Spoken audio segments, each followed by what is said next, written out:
by the way. This just came into my head. Sure. Do you remember the Halloween Town series? From the Disney channels. That came into my head today, and I was like, the politics of that series makes no fucking sense, because like, do you remember there was like the third one, then they like, and she goes to like college, because that was like in the early, it was like the 20 teens, and that was like when Harry Potter was like all the rage, and so they're like, we're gonna snatch that wig, because you know this is an unproblematic franchise that will never sour. So this will be easy to copy and paste. And they were like, okay, we're gonna do. She goes to college, the main witch, and but in a DEI initiative at this college that originally was only for witches and wizards, we're now gonna let other magical creatures come. But like you're not, but in a twist, in a reversal from Hogwarts, you're not allowed to do magic on campus, because that makes the non-magic wielding magical creatures jealous, and which like also doesn't make any sense, because it's like most magical creatures in most folklore like can cast spells and shit, but like in Halloween Town it's only witches and wizards, and we don't want to make them jealous, and it's like it's so confusing, because it's like trying to like I'm not sure what the position is it's trying to take.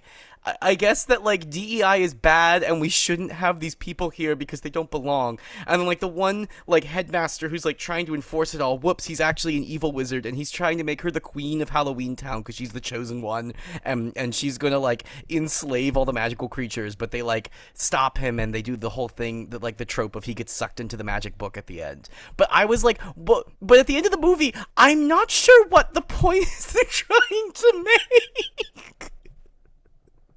Like, I guess DEI is bad. It was really ahead of its time, you know. Trump watched Halloween Town 3 and was like, you know what? They're cooking. Welcome to A Song of Spice and Rhani, a Game of Thrones Song of Ice and Fire podcast for the girls, the gays, the theys, and all DEI initiatives. Let's make that clear. We are pro DEI. If you're a magical creature and you can't cast a spell, welcome. I am your host, Rhani. And I am your host, Spicer.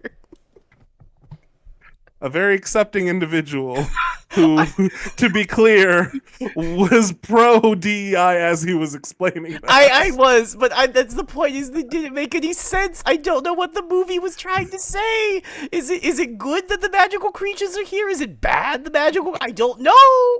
We don't know.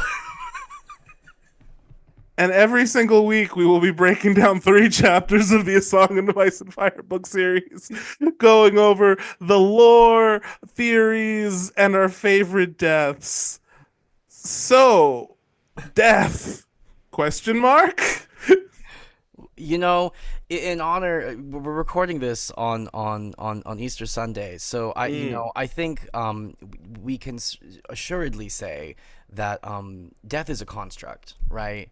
You know, Jesus, for those of us who like that guy, you know, he rose and he said, "Not today, Satan, not today, mother. You can't read the dolls." And death was no more. I really like that we've started the episode with you describing an anti-DEI plot and following it up by talking about Jesus and him having risen. This is a great impression to leave the audience with. We're on brand. We're on brand. This is the brand now. This is the new brand. Look, RFK, thank you. RFK Jr. is coming for my ass. Like, RFK Jr. is coming for my ass, so I gotta blend in. I'm like, autism who? Yeah, but you don't have to pay taxes no more. Isn't that kind of exciting? No taxes. I don't have to worry about dates anymore. Apparently, all the dates I had this weekend didn't exist. And didn't. Nope, super didn't happen. And can't write a poem. So all those operas I wrote, they don't, they don't exist. The 3 operas I've written, they don't exist. They never happened. Yeah, so this week we're doing great. We're doing great. So this week our 3 chapters were Eddard X, Catelyn VII, and Jon V. Let's maybe get into the reading. Starting off with Eddard X. Eddard has been out. He's been dead asleep because he got stabbed in the leg. Everyone he knows in King's Landing was murdered before his eyes, and now he's been out for 6 days, addled on milk of the poppy. But hey, while he's asleep, he's having a dream, and it's a memory. It's an old memory of when he went to go get Lyanna after the Robert's Rebellion had ended, and he goes to the Tower of Joy with all his bros, and who's sitting there? The baddest bros in the kingdom, the King's Guard. You had Gerald Hightower, you had Something Went, and then you had the man himself, Arthur Dayne, the Sword of the Morning. Pew, pew, pew, meow, meow, meow. He's cool. He's good. He's real good. And then Ned, like, he remembers in the dream, they like chat a bit, and the guys are like, yeah, no, we're here following orders. And Ned's like, that's weird. And then like, okay, so now it begins. And Ned's like, nah, now it ends. And then they fight while he hears Lyanna screaming because shit's happening, man. And then he wakes up, and his steward is there and is like, hey, Robert wants to see you now because he's a bitch. And he said, like, why don't I talk to you the moment you wake up from this injury? So, but Ned has just enough of a spine at the moment to be like, you know what, fuck that man. If he wants to talk to me, he can come here. I can't walk. And so Robert Baratheon shows up with Cersei. They have a conversation where basically Ned and Cersei are arguing with each other about who's in the right here. Robert is angry because he doesn't like to think this late, and then finally he slaps Cersei because Cersei called him not a man, which, like, hey, good for you, girl. And then she walks out. Robert does the whole abusive dude thing where he's like, oh, I didn't mean to hit her. I'm like, yeah, but it wasn't the first time you did, now was it? And then he tells Ned, like, hey, you still got a job, go do it. I'm gonna go hunting now because I don't do my job. It's fine. Thoughts, Spicer, and please let them be about anything but Halloween Town or the Christian church. Oh my god. Oh my god. It was fantasy related. Both were fantasy related. Sure. It's funny. Oh my god. We're keeping it on brand, fantasy. But yeah, I will say I the way in which in these two chapters, because we've talked about before of how, like, George does a really good job of, like, dovetailing chapters and, like, sort of continuing things through a chapter from the POVs. And the whole idea of, like, this is the beginning, no, this is the end, no, this is the end, no, this is the beginning, that constantly, like, goes back and forth between these two chapters is fascinating. Like, this theme of, like, someone thinking this is the beginning and or the end or whatever. And, like, in this chapter, it's like, this is the beginning, no, it's the end. But the irony is, like, no, it is the beginning. Like, this is the thing that starts everything. Like this is truly the inciting incident of the story, right? Like, and then for when we get to, like, Cat, which we'll talk about later, it's the opposite of everyone being like, this is the end, and Catelyn's like, no, this is the beginning. Like, this is the next inciting incident that's going to start a whole fucking war. Like. So ironically, I would add, though, for Ned at least, like, the beginning versus the end argument. Yes, it is the beginning of a new war, but it is also we are reaching the end. Yeah, for him. Yeah, sad irony. But no, like, this whole theme through these two chapters of, like, the beginning versus the end, and, like, people not understanding it. It's so funny because, like, it's also, like, this other theme, which I'm going to talk about in the next chapter, of, like, the idea of, like, certainty versus uncertainty. And, like, humans don't like uncertainty. We really don't like it. Like, we'll deal with the bad times, but, like, we need to be certain, right? Like, we do not like guessing what's going to happen constantly. And so you will hear a lot of people oftentimes be like, this is the beginning of the end or whatever, and trying to sort of, like, be affirmative about this. Like, you're seeing this right now, like, with the whole fucking trade war nonsense, and, like, you see all these economists being like, I think we're at the end, guys. I think we're at the beginning of the end, or, like, maybe in 2 weeks time. It's like, bitch, you don't know. Like you do not know. Nobody knows. And, like, I was talking to, like, somebody recently, and they were like, and they work in finance, and they were like, nobody knows. They're like, nobody knows right now. It's all chaos. Everyone who sits there and tells you like that they understand what's going on is lying to you. Like there is no certainty. It's just chaos right now. And like I think the same thing is happening in this book. It's once again very timely, this book, and like it's just so much chaos, and like these characters are trying to like instill a sense of like surety and clarity onto a series of events that just that is the opposite of what's going on. So they're trying to be like, this is the beginning, this is the end. They don't know. Like, and that is truly just the theme of like, these people just don't know, and they're trying to say what it is to sort of give themselves comfort. Because the other thing is like a lot of these people, even like the smarter people, sort of pride themselves on like making judgment calls based off what they think is going to happen. But like there's always these like random little like things that like throw a wrench in their plans that they just never account for, and oftentimes is what causes all the bullshit to happen.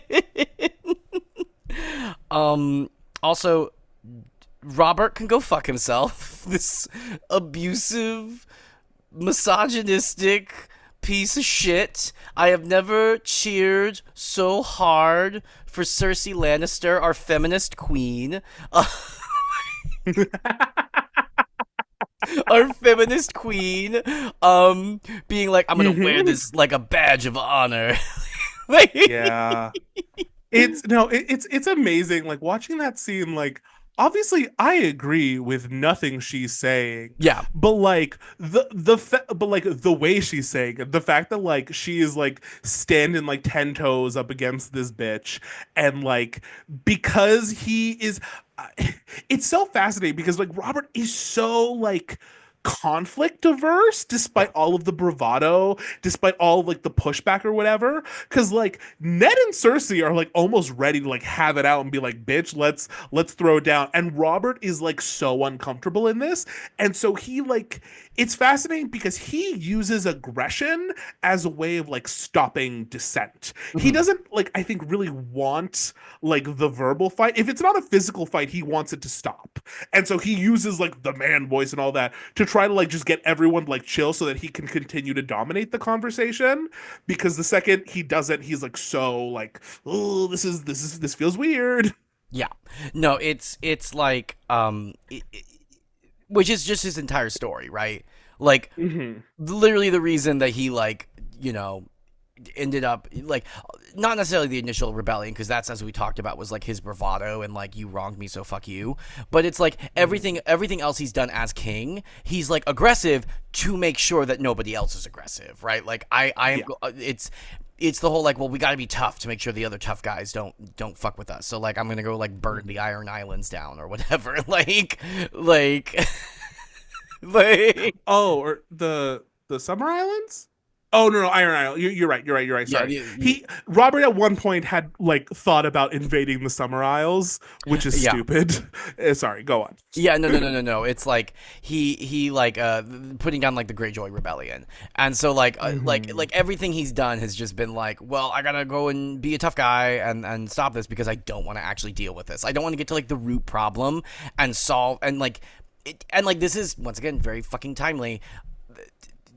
Being like, oh, well, you know, we gotta be tough about these issues. We gotta be tough about these issues, as opposed to like trying to understand why is this happening.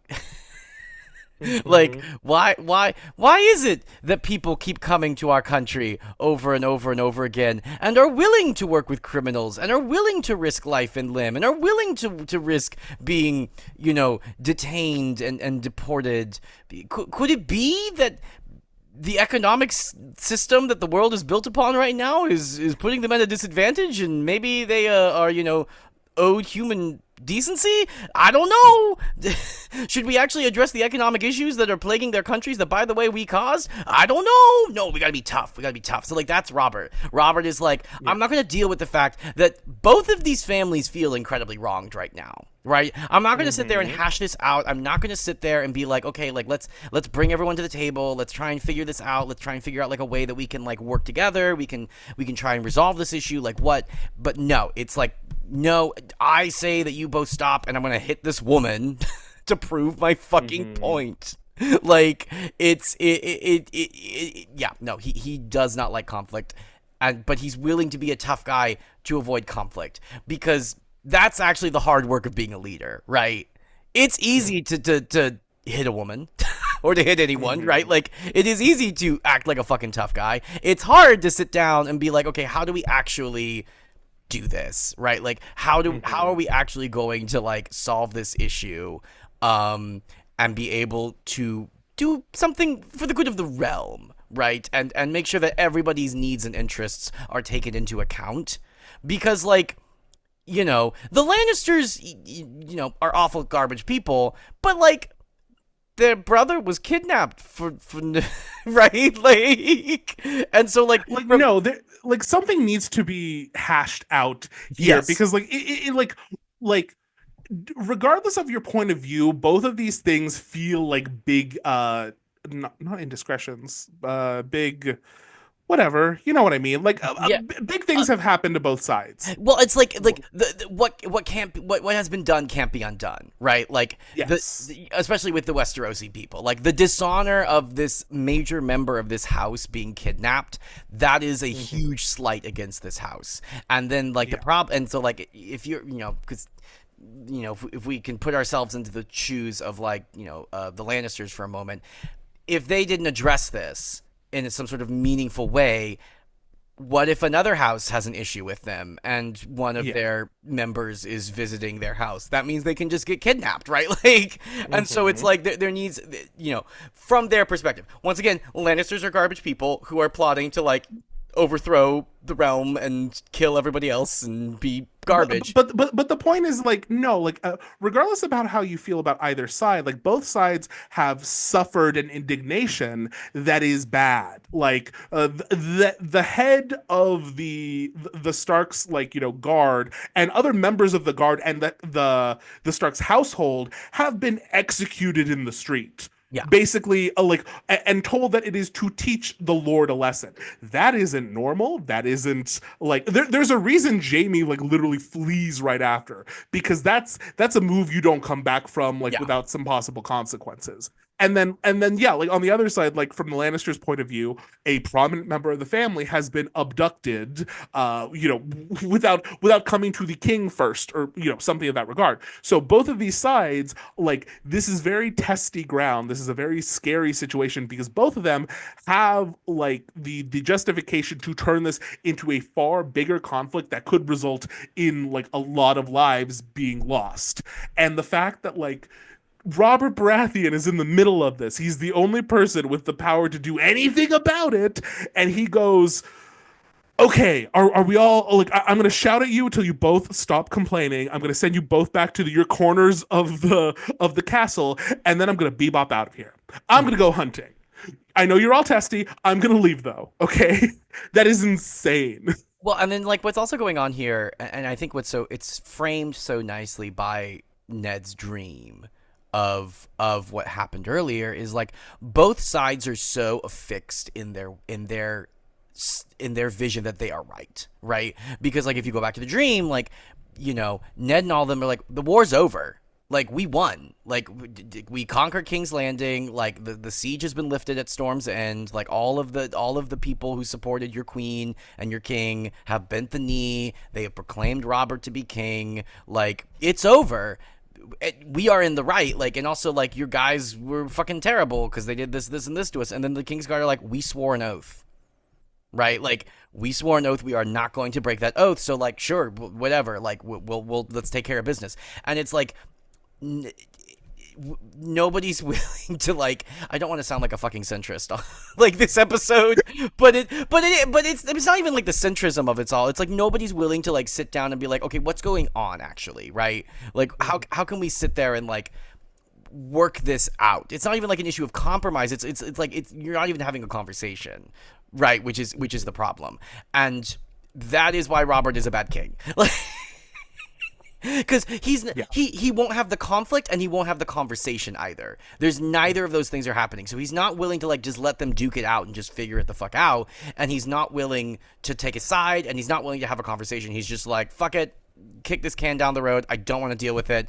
I have more wine to drink and a fucking boar to go hunt. Not Like, the boar. Not the boar. not the The boar. boar worms. The bring me the Not the boar. boar Not the worms. boar. There's your Trixie and Katya reference for the episode. Oh my. Um, but yeah, no, I one more thing I do want to mention because like I think we should mention it because we got here. Yeah. Something interesting at the Tower of Joy. Again, so much mystery around it. What's Lyanna doing inside? Why do we not know any of that? Why doesn't Ned think about it? I think, yeah. There's a very there's a very probable reason why he's thinking about it. And then again, earlier you talked about like, oh, like the placement of the chapters is always so interesting. Funny how the very like 2 chapters later, we get our Jon chapter, and Jon is thinking about who is my mother. Well, she must have been nobody. Yeah, no, it's just funny. It's funny, funny, funny. Funny, funny, funny. That's money, money, money. Money, money, Anyway, money, money, money. Oh, here's my question to you. Here's our lore, our theory question, our theory question of the episode.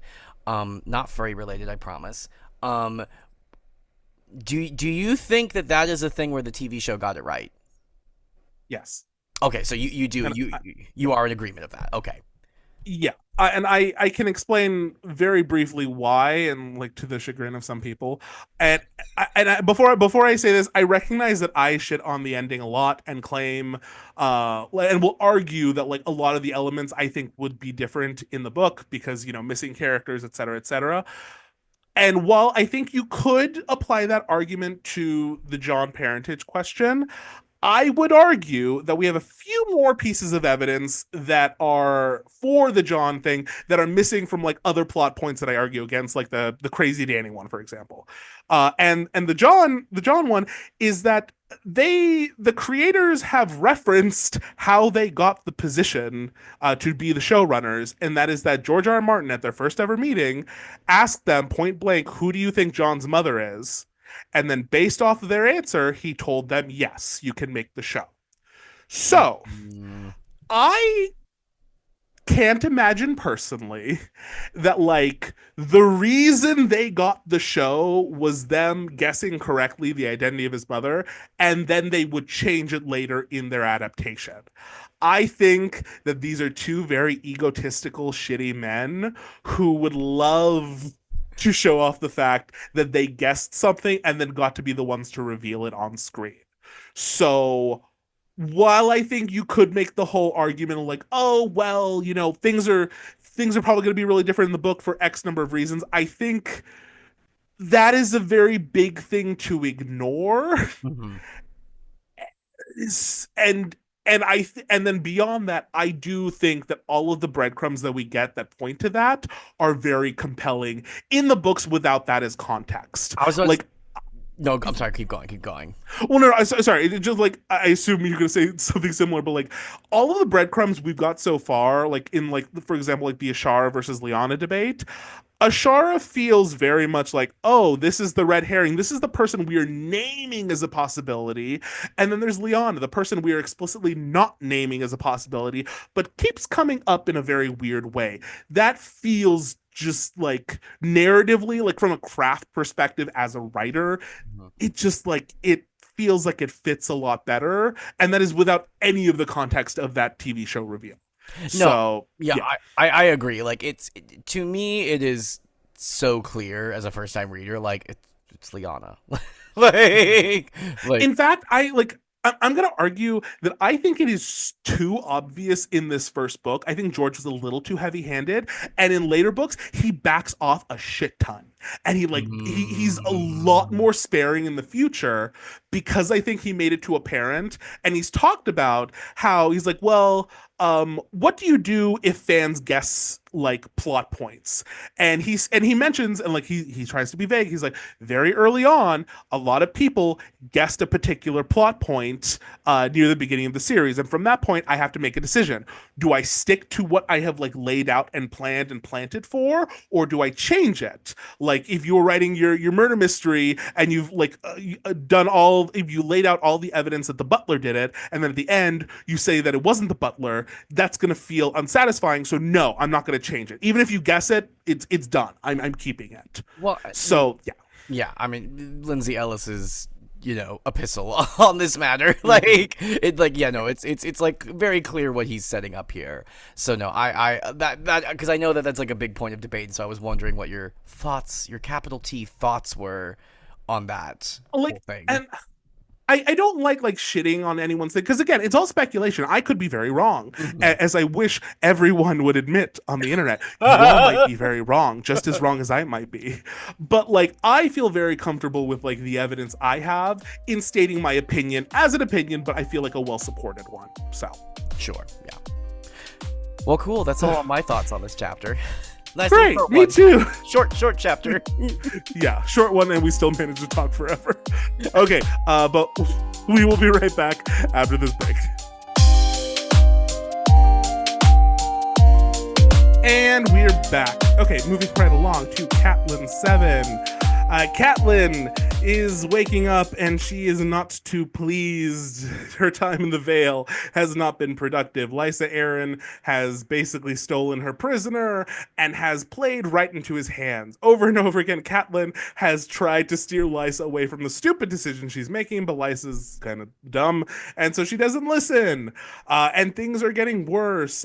Blackfish, Brynden, Tully went to Lysa asking for some help sending men down to Riverrun, because the Lannisters are now mobilizing their army, and because the Riverlands are between the Vale and basically everything else, the Riverlands are the ones who are going to get hit first. So Brynden wants to take men down there, but Lysa's like, no, all the men are going to stay in the Vale. So Catelyn's like, don't worry, we will get you to there, because we're leaving as soon as this trial is done. Catelyn then tries to talk to Lysa, doesn't work. Then the trial by combat begins, and you have Bronn, very light, very quick in his boiled leather, and not much else. And then you have poor Ser Vardis, who has been weighed down in pounds and pounds of metal armor, and has been forced by Lysa Arryn to fight with a sword that he's never fought with before, because it's pretty, and it's just this poor man who, mind you, is the only person who didn't volunteer to fight for her earlier when she was looking for a champion. He has been forced into this, and he has just been set up to fail, and fail he does. They fight. Bronn is quicker, Vardis goes down, and then poor Robert Arryn doesn't get to see the bad man fly, and Tyrion walks out scot-free. Boom. Catelyn in this chapter is Squidward in that one episode where they go skiing and SpongeBob's like, everyone's an idiot except for me, and then Squidward goes, well, it's true. Like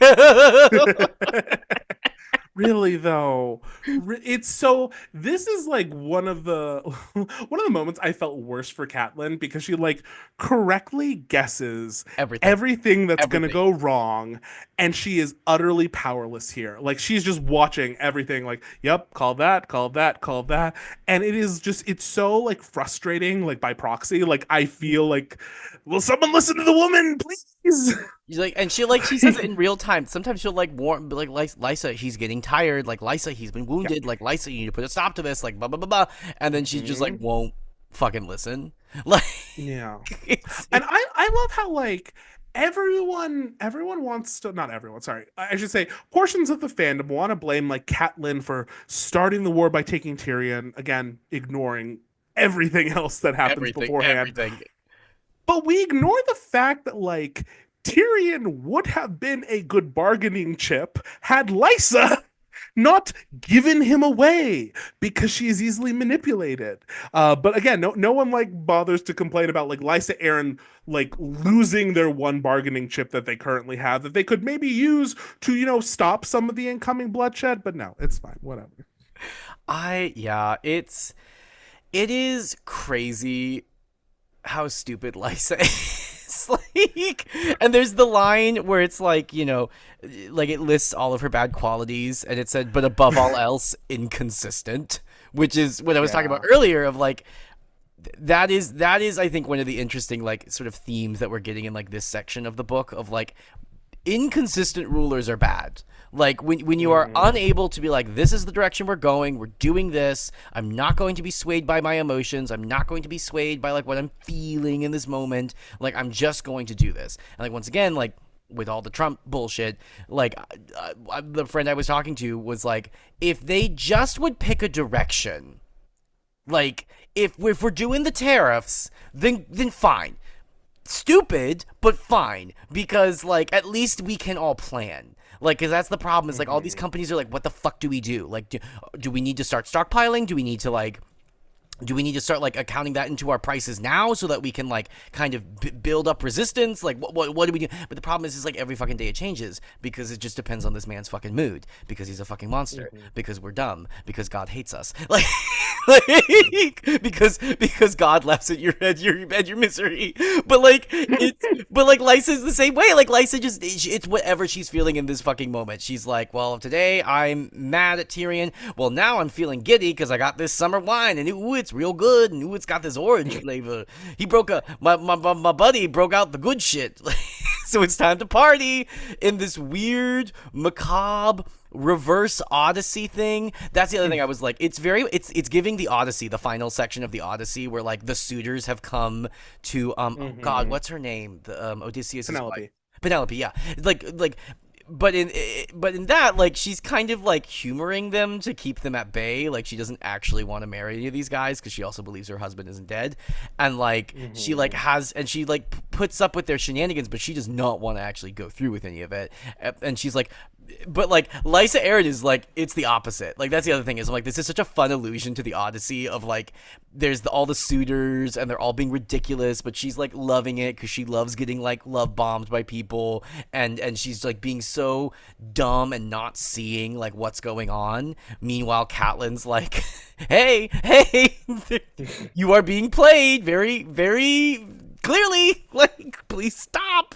And then like also her uncle like being the only man with balls in this whole fucking castle, being like, I'm out of here. Being like, fuck you, I'm leaving. I'm done. Find another gate and like I'm not being your troll like at your bridge anymore. Like I'm out of here. I'm over it. Oh my god, it is crazy to me. Also, this is randomly little tangent. The way that little Robert's laughter and giggles just like are always like punctuating like the small child giggled or stuff like that. It's like it feels like a fucking horror film. Like it really does, because like you hear it constantly throughout the castle. It's like I also I did have a quote because I love finding my little quotes. George is so silly and stupid. It's on 365. The way he describes Lord Robert sitting on the throne of, Robert Arryn, Lord of the Eyrie and Defender of the Vale, was fidgeting impatiently in his elevated chair. When are they going to fight? He asked plaintively. I love because like you get the full title. He's like fidgeting in his chair. It's so funny. It's so funny, and he is such like a creepy, but also just like punchable kid, just like punchable. Like the whole time when he's freaking out, like during the fight, like it's boring. I'm like, you are a bloodthirsty little thing, and I hate you. This we are very much against bullying on this platform. Bullying is bad in all forms. However, this is a case where maybe a little bullying would have been good. Just a little, just like a little bit. Just like That's what, like, honestly, I feel like that's what they were all trying to do. They were all trying to send him towards somewhere, Yeah. which means like you are going to be raised by someone who is not your parent, and like seemingly again like the weird reveal that like what from what we know they had been considering sending him to Tywin Lannister to Mhm. ward, but apparently that wasn't true. John Aaron was trying to send him to Stannis on Dragonstone, and like, Mm. I'm sorry, Stannis. He was about, and like I know the whole Stannis thing has implications for like the mystery of like who did what, and like Mhm. we'll get into that another time because we're not quite there yet. But like just the idea of this child being raised by Stannis is so funny to me. Because like, can you imagine Two just and a like half the men. boy being like, "Can we do this?" and Stannis being like, "Fuck no, get up, pick up a sword, little child." Like, no. It was the best this season on ABC. Like, it's oh my And his god. his little like shrieking, like fight, fight, fight is so unnerving, and then mirrored so horrifyingly by Lysa, who is just so willfully unaware. And even like the book like mentions this, like we're getting near the end of the fight. It's very clear that Bronn is gaining the upper hand, and Bronn is probably going to win, and everyone around is like shocked by this, but the only one who doesn't realize it is Lysa. Yeah. And Lysa, this like just deranged person, at one point, because she's like tired of this and can't tell that Vardis is losing, turns to Vardis and goes, "Enough, Sir Vardis. Like, my child is tired. Like, finish it already." Like, as he's like actively bleeding out, I'm like, what are you doing? What are you? And then like, poor guy, because I will say like she yelled that at him and he said, "Fine, let me try." And that's like the one moment that he almost like gets Braun, because he just like says fuck it and like, dives at him essentially. But it but again, like all for naught, and Lysa is, continues to be blissfully unaware. Well, and Love it. and it even says in the book, like it says like to his fault, like like he was it must be said of him that he to the end was loyal to his lady or whatever, and it's like Mm-hmm. oof, girl.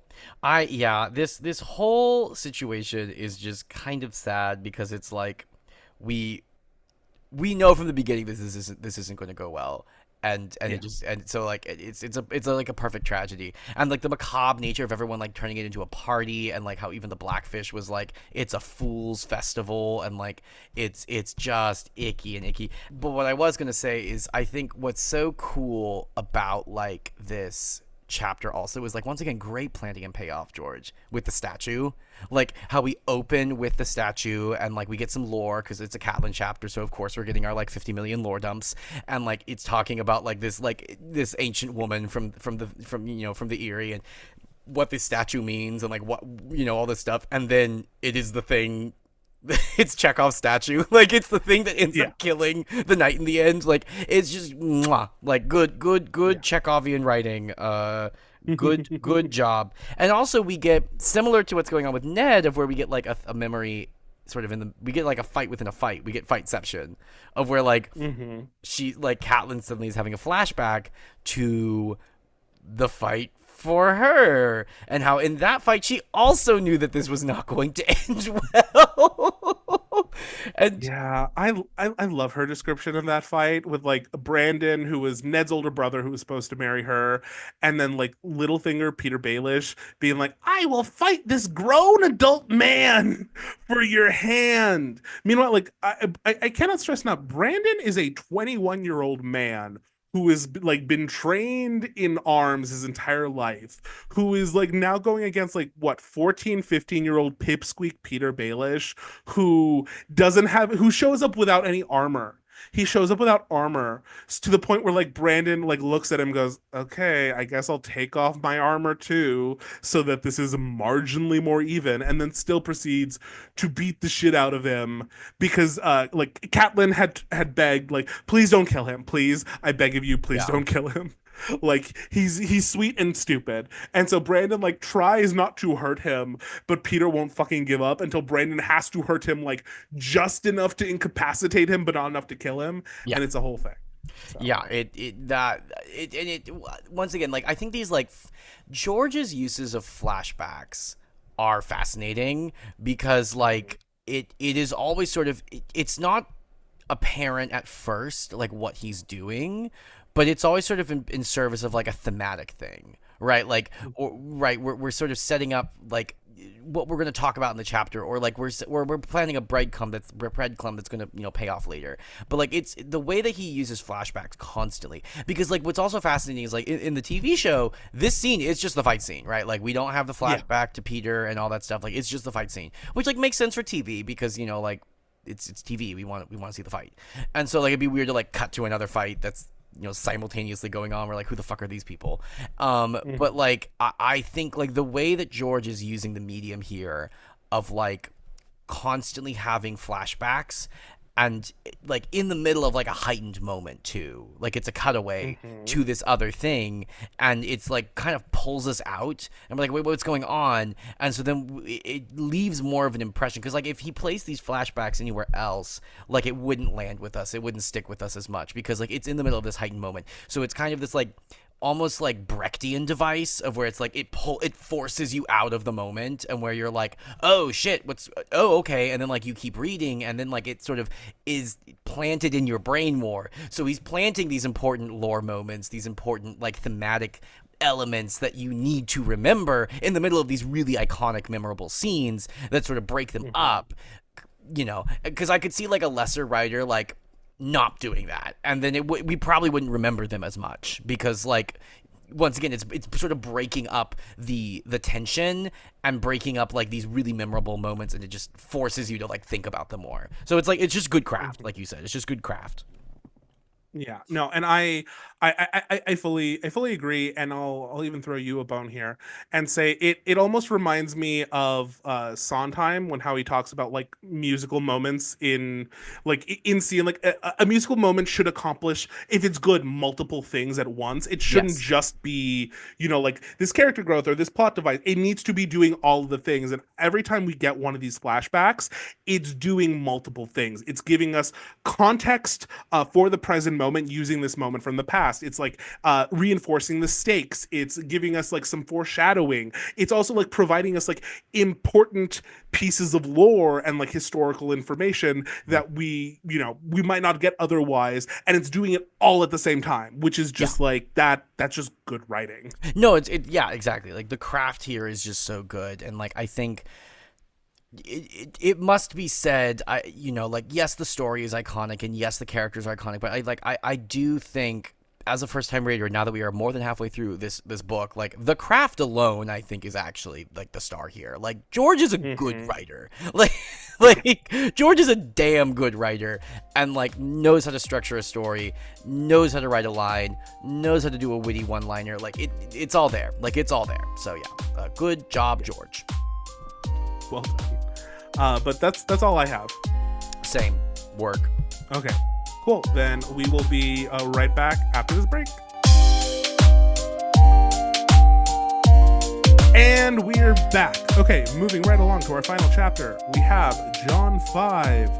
It begins with Sir Alistair Thorne being like, I hate you bitches. I never liked you bitches. You bitches are trash. I hope that you all die alone in the woods somewhere. But I have to like put you forward and say that you're graduated from my class, but know that I hate you and think you're bad and worthless. Like, okay, whatever. So all the boys, they find out they're going to be men of the Night's Watch. You've been promoted. Yippee. You are one of my elite employees. Yes. And so they have like, there's like a little feast made for them. It's really nice. But then, oh no, they realize that Sam isn't graduating with them because Sir Alistair is a monster and is like, well, as soon as these boys who are protecting him are gone, I can continue to terrorize this child because I am a monster. And Jon's like, well, we can't have that, though. That's going to be bad. So he comes up with a scheme, and he goes up to Maester Aemon, basically goes to Maester Aemon's like, hey, you're old and you're smart and people listen to you. Can you please convince the Lord Commander to like graduate Sam so that he doesn't die? I think that'd be great. And then the Maester's like little like helper is this guy named Chet, who is just the definition of a Chet. He sucks. Chet is awful. Fuck Chet. And And he is like, oh well, and Sam deserves to die. And Maester Aemon's like, well, shut the fuck up. John, tell me, why do you think what can he do? Because again, like Sam isn't very good at very much. And finally, John remembers like, oh well, Sam is very good at reading and like writing, and he can do like math and all this shit, which you need help with. So can you convince the Lord Commander to help you? And then he gives this beautiful like little speech metaphor about like like all the Maester, their chains, all the links are for like being good at different things. And the world is like a Maester chain because we're all good at different things. And when we come together, that's when we become a country. Isn't it nice? We're all colors of the rainbow. And then the Maester's like, okay, I'll think about it, go to bed. End of chapter. What'd you think, Spice? Ogres are like onions. Layers. Layers. It's layers. Yeah, real motivational speaker, Sir Alistar. Just like your best drill sergeant. You maggots! Like, he's a drill sergeant. He's literally a drill sergeant. You maggots! Yeah. You aren't worth to be scraped off of my boot. Like, just unhappy at all times, girl. Like, I think he had like a, you aren't even worthy to be builders, but we ain't got any other people, and you're all we got. So I guess I'm gonna have to graduate you. Wild shit. Also, like, at some point, doesn't the buck stop with you, sir? Exactly. Like, okay, you weren't sent like very good like recruits, whatever. Like, okay, do something with them. If you can't, I don't think you're very good at your job right there. Okay, man. Look, if oh god, what's the name of the love interest in Mulan? Shangli.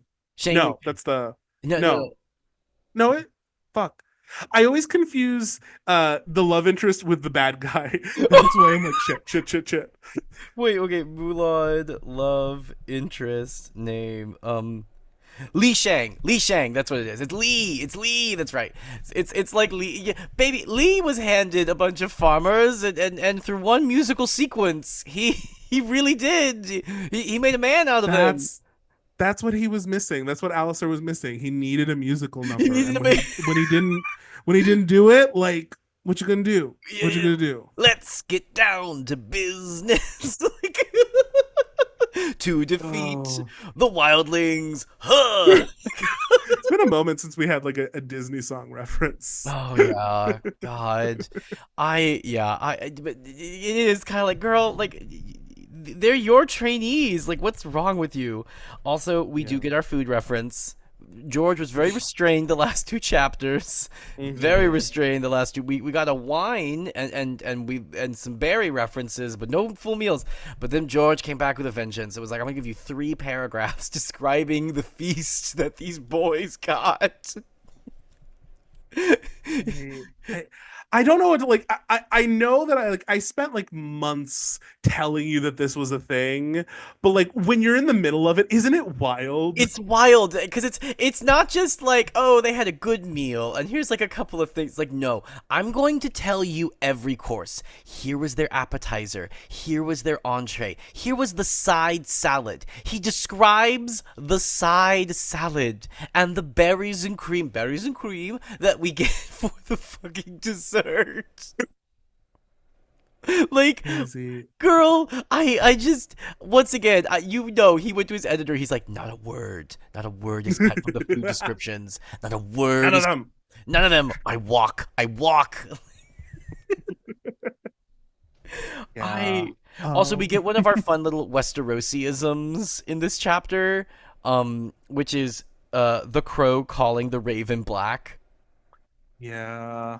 I'm like, oh, that's funny. That's dumb. George. That's dumb, but I love it. Like, that's dumb, but that's funny. I love that. because what I love about it is, like, George, do they not have pots and kettles in Westeros? Yeah, like you could have kept the same one, but no. We got to make it distinct. Like, there's no pots. They don't use pots in Westeros. They only use pans. There's no soups here. Like, just yeah. That one got me. But it's fun because it's one of George's little isms. It's so silly and stupid. The only other thing I wrote is just thank you for being a friend. Because Jon really didn't need to do that. He's a real one. Jon is a real one in this No, chapter. I John don't. has like beautifully grown. I Yes. want to say, like, from chapter one to this chapter, like John is like become like such a good person, Yeah. and I'm so appreciative. Like, this is very selfless. This is very, I'm looking out for other people. I'm sticking my own neck out. I am not being that like pompous jackass that I started out as. Which girl? That opening. Yeah. The Jon of the opening chapter would not have done this. No, no, no, He would have made some judgment calls because remember he was fat phobic towards King Robert Baratheon. Fat, not a real man, not a real king. Fat, fat, fat. And and here he's like, I gotta help my fat. I'm an ally, yeah. ally to the fat community.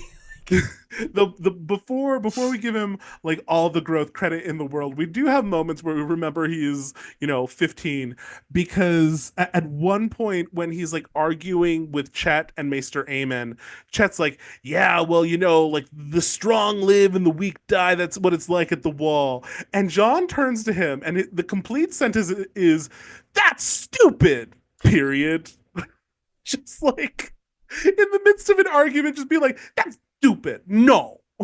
That's But but so funny. but then like Maester Aemon is like, you are very wise, Jon. Later, Yes. like Yeah. He contains multitudes. he contains multitudes.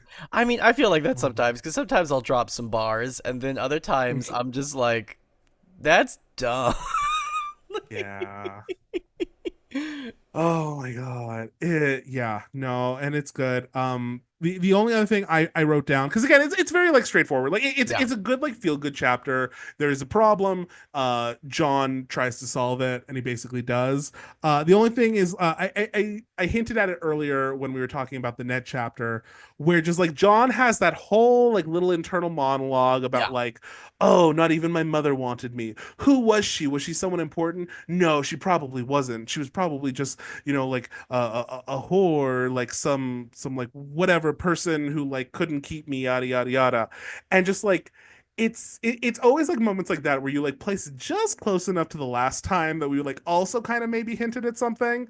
It's just fun. It's fun and it's good. It's also fun and interesting because like it's in the middle of this larger monologue about like I could just go, like Yeah. I haven't taken the oath yet. I could just go, like I could just leave and I could see the world and like because I'm kind of dooming myself to just a life of sitting on this ice wall for the rest of my life, and that doesn't sound great. It's Nope. also interesting because like another thing I just kind of came into my head though is like what is so interesting though if we take the Lyanna Stark theory is most of the bastards, if not all the bastards in this world, are usually from men, right? Mm-hmm. It's men having bastard children because of their indiscretions and stepping out on their wives or whatever, and then they have all these fucking bastards running around.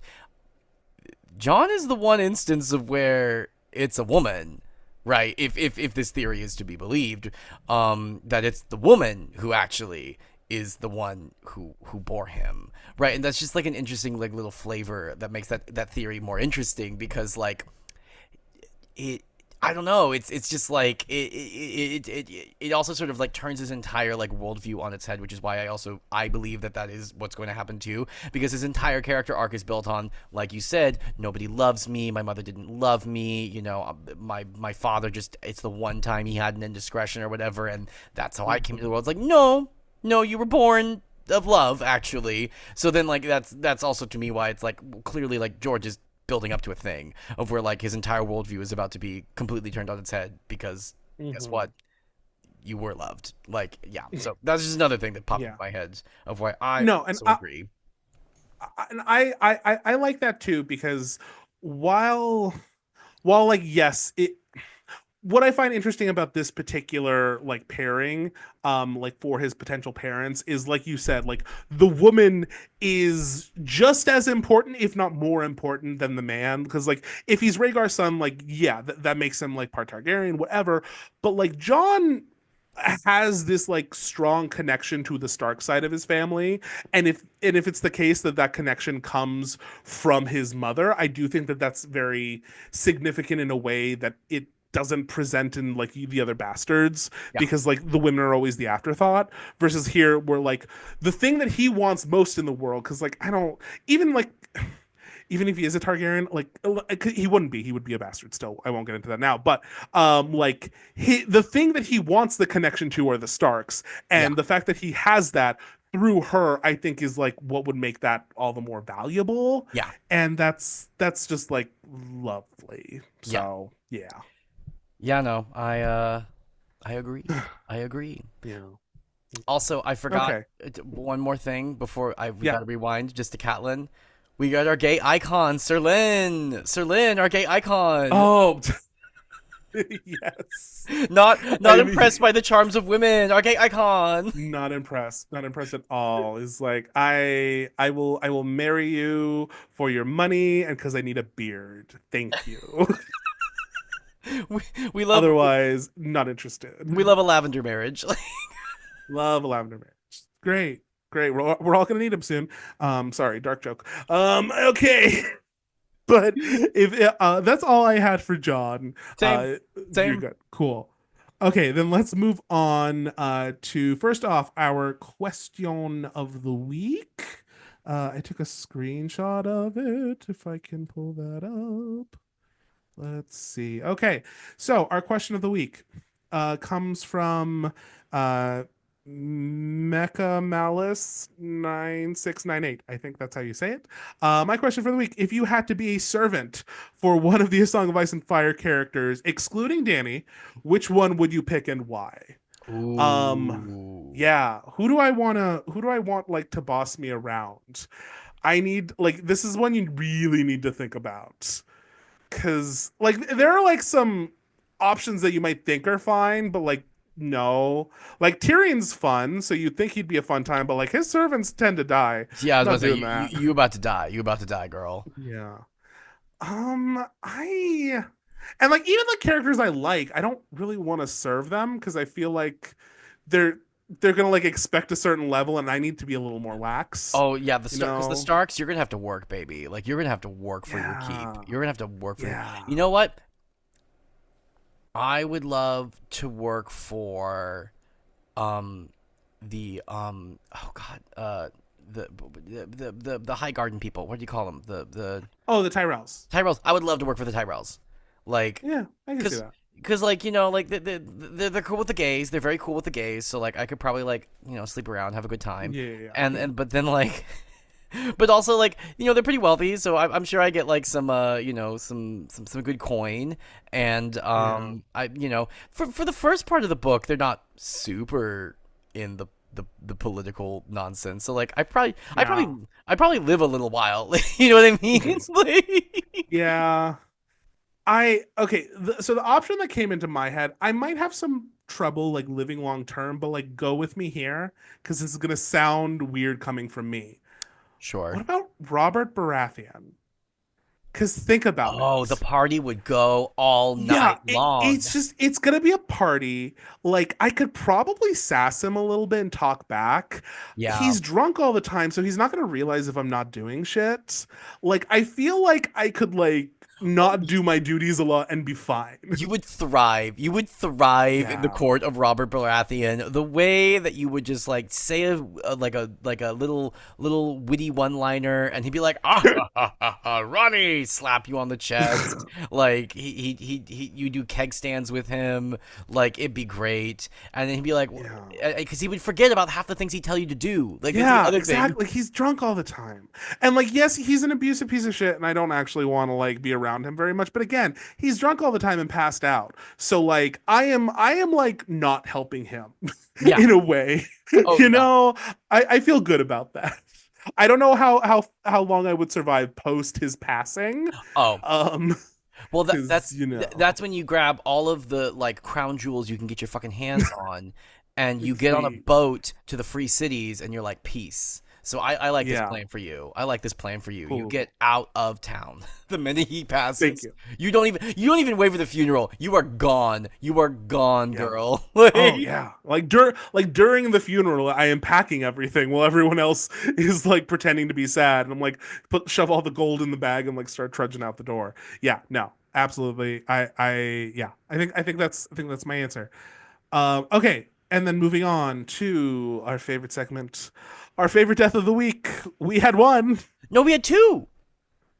Fuck. Ooh. Well, they mentioned the other one's mentioned off screen. Oh, okay, sure. Okay, Yeah. Okay, yeah, fine. Yeah. So I'll take the Okay. good one.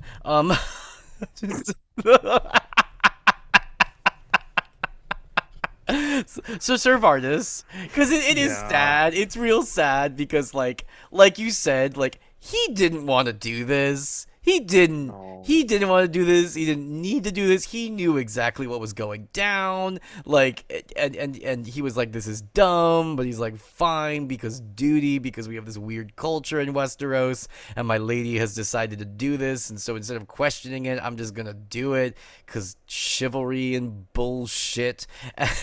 Like, and it's just sad. It's just sad. Yeah.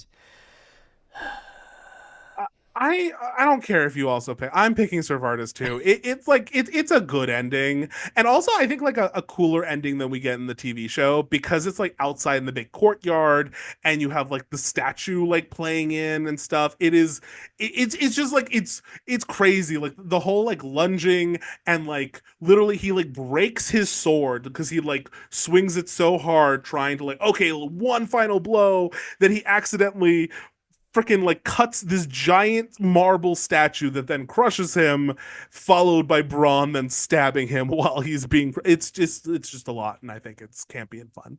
So yeah, Poetic. Yes, but okay. For next week, our chapters are Tyrion VI, Eddard XI, and Sansa III. So remember, you can read along if you want. You don't have to. Please also make sure you are liking the video, commenting questions if you want us to answer them. And yeah, just like boost it, share it, whatever. Make it do well. So we do all the books, if that's the thing you want. But yeah, so thank you guys for listening. Hope you have a great week, and say goodbye, Spicer. Goodbye, Spicer.